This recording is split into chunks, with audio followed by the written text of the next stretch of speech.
નમસ્કાર દોસ્તો, હું પ્રિયા રોજની જેમ તમારા માટે લઈને આવી છું બહુ જ કામની રેમેડી.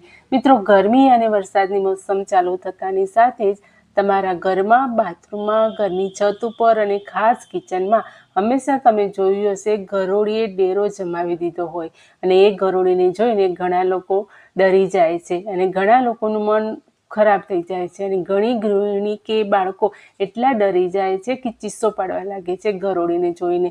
અને રસોડામાં ગરોળી હોવી એટલે ખતરો કહેવાય, ખતરનાક કહેવાય. અને મેં એક શોર્ટ વિડીયો અપલોડ કરી હતી ગરોળીના ઉપાયની. તો એમાં 90% લોકો ગરોળીથી ખૂબ જ પરેશાન છે અને એ લોકોએ મને ગરોળી ભગાડવા માટેના ઉપાયનું કીધેલું હતું. અને ઘણી કમેન્ટો એવી પણ હતી કે તમે સોલ્યુશન નથી બતાવ્યું. તો મેં બતાવેલું છે પણ તમે લોકોએ વિડીયો નથી જોયો, એટલે ફરીથી આજે હું એ સોલ્યુશન લઈ આવી છું. તો ગરોળી ભગાડવા માટેનું સમાધાન જે હું લઈને આવી છું ને, એ પણ માર્યા વગર ગરોળીને કઈ રીતે બગાડવી અને એ પણ ચપટી વગાડતાની સાથે.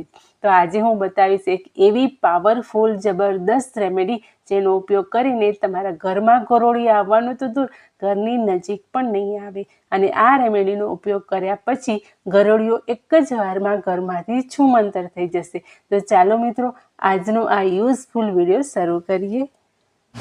મિત્રો, વિડીયો શરૂ કરીએ એ પહેલાં મારે તમને લોકોને એક ખાસ અને પ્રેમભરી રિક્વેસ્ટ છે. તમે લોકો જો મારા વિડીયોને લાઇક કરતા હોય, ગમાડતા હોય તો પ્લીઝ વિડીયો પર એક લાઇક કરજો, વધુમાં વધુ શેર કરજો અને નવા છો તો ચેનલને સબસ્ક્રાઈબ કરી બેલ આઇકન પર પ્રેસ કરવાનું ભૂલતા નહીં. તો ચાલો, મારા કિચનમાં તો તમે ગરોળી જોઈ છે કે આમ તેમ કેટલી દોડ કરી રહી છે. ગમે એટલું આપણે વગાડીએ છતાં પણ અહીંથી આ બાજુથી ગમે તે બાજુથી તમે ખસાડો પણ એ ગરોળી ત્યાંથી જવાનું નામ જ નથી દેતી. તો હવે શું ઉપાય કરીએ તો આ ગરોળી અહીંયાથી, આ મારું કિચન જ છે તો અહીંયાથી ભગાડી શકીએ. તો એના માટે સૌથી પહેલાં આપણે અહીંયા લઈ લેવાનો છે એક પાણીનો ગ્લાસ. ગ્લાસને થોડોક અધૂરો રાખવાનો છે.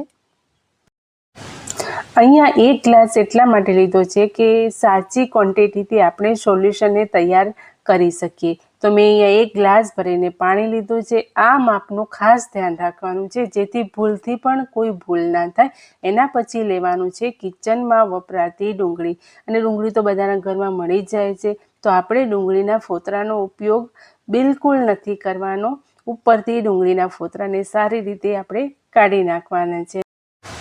મિત્રો, જો તમે ડુંગળી નથી વાપરતા, યુઝ નથી કરવા માંગતા તો તમે ડુંગળીની જગ્યા પર લસણને લઈ શકો છો.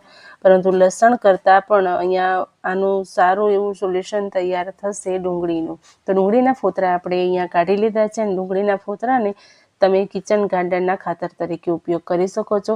તો હવે ડુંગળીના આપણે 2 ભાગ કરી લેવાના છે. એક ભાગને આપણે સાઈડમાં મૂકી દઈશું અને બીજા ભાગને આપણે ગ્રેટર લઈ લેવાનું છે અને ગ્રેટરની મદદથી આપણે આવી રીતે એને ગ્રેટ કરી લેવાની છે.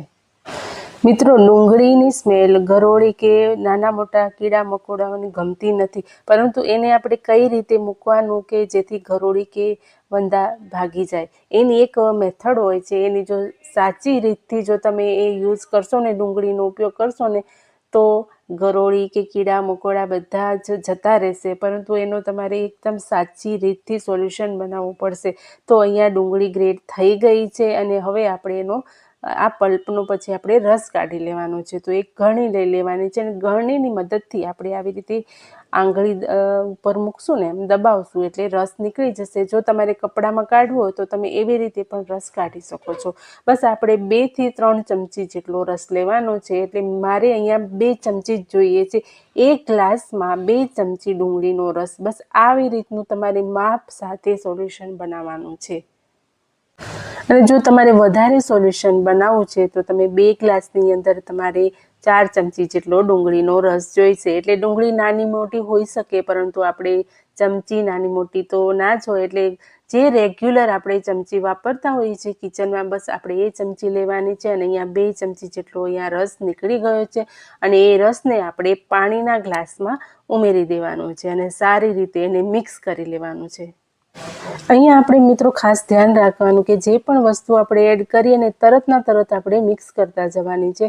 અને એના પછી આપણે લઈ લેવાનું છે ડેટોલ. ડેટોલ જો તમારે ડુંગળી નથી ગમતી, ડુંગળીની સ્મેલ નથી ગમતી, તો તમે એકલા ડેટોલનો પણ ઉપયોગ કરી શકો છો, પરંતુ અહીંયા બંનેનો તમે ઉપયોગ કરશો ને તો સોલ્યુશન એકદમ પરફેક્ટ અને સચોટ બનશે. એટલા માટે આને ફરીથી આપણે એને હલાવી લેવાનું છે. અને અહીંયા મેં એક વસ્તુ આ લીધી છે, અહીંયા કપૂર લીધું છે. કપૂર તમે કોઈ પણ લઈ શકો છો, ભીમસેની કપૂર પણ લઈ શકો, નોર્મલ જે કપૂર આવે છે ને એ પણ લઈ શકો છો. બસ આપણે 3 ગોળી થાય ને એટલું આપણે કપૂર લેવાનું છે. તો મેં અહીંયા ભીમસેની કપૂર લીધું છે, એને મેં સારી રીતે વાટી લીધું છે, ભૂકો કરી લીધો છે. અને એ ભૂકાને આપણે ફરીથી ગ્લાસની અંદર એડ કરી દીધો અને સારી રીતે આપણે એને પણ મિક્સ કરી લેવાનું છે. મિત્રો, કપૂર ક્યારે પાણીમાં ઓગળતું નથી. તમે એને હાથેથી ભૂકો કરશો ને તો તરત એ ભૂકો થઈ જશે, અથવા તો આપણે એને પથરામાં ઘસીશું તો પણ સરસ એવો એનો ભૂકો થઈ જાય છે. પાણીમાં આપણે ડાયરેક્ટ નથી નાખવાનું, એનો ભૂકો કરીને નાખશો ને તો જ એની અસર થશે. એ ખાસ ધ્યાન તમારે રાખવાનું છે. અને હવે પાણીને આપણે સ્પ્રે બોટલની અંદર ભરી લેવાની છે. તો મારી જોડે સ્પ્રે બોટલ છે, પરંતુ જો તમારી જોડે સ્પ્રે બોટલ નથી તો તમારે સ્પ્રે બોટલ ઘરે બનાવવી હોય તો પાણીની કોઈ પણ નાની બોટલ હોય એનામાં તમારે આ ભરી દેવાનું છે. અને ઢાંકણ ઉપર તમારે કોઈ પણ ધારદાર વસ્તુને ગરમ કરીને એના નાના નાના ઉપર હોલ બનાવી દેવાના છે. અને પછી તમે એ ઢાંકણને બંધ કરશો અને પછી પાછળથી દબાવશો એટલે સ્પ્રે બોટલ તૈયાર થઈ જાય છે. તો અહીં આપણે આ સોલ્યુશન સ્પ્રે બોટલમાં ભરી દીધું છે. અને હવે આપણે એનો યુઝ કઈ રીતે કરીશું એ પણ જોઈ લઈએ. તો આ એકદમ જબરદસ્ત રેમેડી છે, પાવરફુલ સોલ્યુશન છે. એ જ્યાં જ્યાં તમે ગરોળી જોઈ છે, મારા કિચનમાં તમે જોયું કે ગરોળીને મેં કેટલો પણ બગાડવાનો પ્રયત્ન કર્યો, પણ ગરોળી આમથી આમ ખૂણામાં જાય પણ ગરોળી ભાગવાનું નામ નથી લેતી. તો આપણે જ્યાં જ્યાં જગ્યા પર ગરોળીને ફરતા જોઈ છે એ જગ્યા પર આપણે સ્પ્રે આવી રીતે કરી દેવાનું છે, છાંટી દેવાનું છે. અને આ સ્પ્રે જે છે ને એ આપણને નુકસાન નથી કરતું. ખાસ આપણે એ જોવાનું છે કે આ વાસણમાં ક્યાંય પડવું ના જોઈએ, દિવાલ પર ડાયરેક્ટ પડે તો ભલે ખરાબ નથી, પરંતુ આપણે એ તો ધ્યાન રાખવાનું, કેમ કે આપણે એની અંદર ડેટોલ નાખેલું છે એટલા માટે. તો જ્યાં જ્યાં અહીંયા મારી પાણીની જે માટલી છે ને એના નીચે ગરોળી હંમેશા રહે છે, રોજ રાત પડે ત્યાં ગરોળી આવી જાય છે, તો મેં ત્યાં છાંટી દીધું છે. તો હવે ગરોળી ત્યાં આસપાસ પણ નહીં આવે. અને મેઇન દરવાજે અથવા તો કિચનના પાછળના દરવાજે પણ ત્યાંથી ગરોળી આવતી હોય છે, તો ત્યાં આપણે બધી જગ્યાએ સ્પ્રે કરી દેવાનું છે. જ્યાં જ્યાં ગરોળીનું આવવાનું માર્ગ છે ત્યાં ત્યાં આપણે આવી રીતે સ્પ્રે છાંટી દેવાનું છે. તો ગરોળી એની સ્મેલથી જ અંદર આવશે નહીં. એટલે જ મેં કીધું કે ગરોળી આ સોલ્યુશન બનાવ્યા પછી ઘરમાં તો શું દૂર દૂર પણ એ નજર નહીં. તો મિત્રો, આ પાવરફુલ જબરદસ્ત સોલ્યુશન તમે બનાવી લેજો ચોમાસું શરૂ થતાં પહેલાં. તો આવા જ નવા વિડીયો માટે મારી ચેનલને સબસ્ક્રાઈબ કરી દેજો. મળીએ છીએ આવા જ કોઈ નવા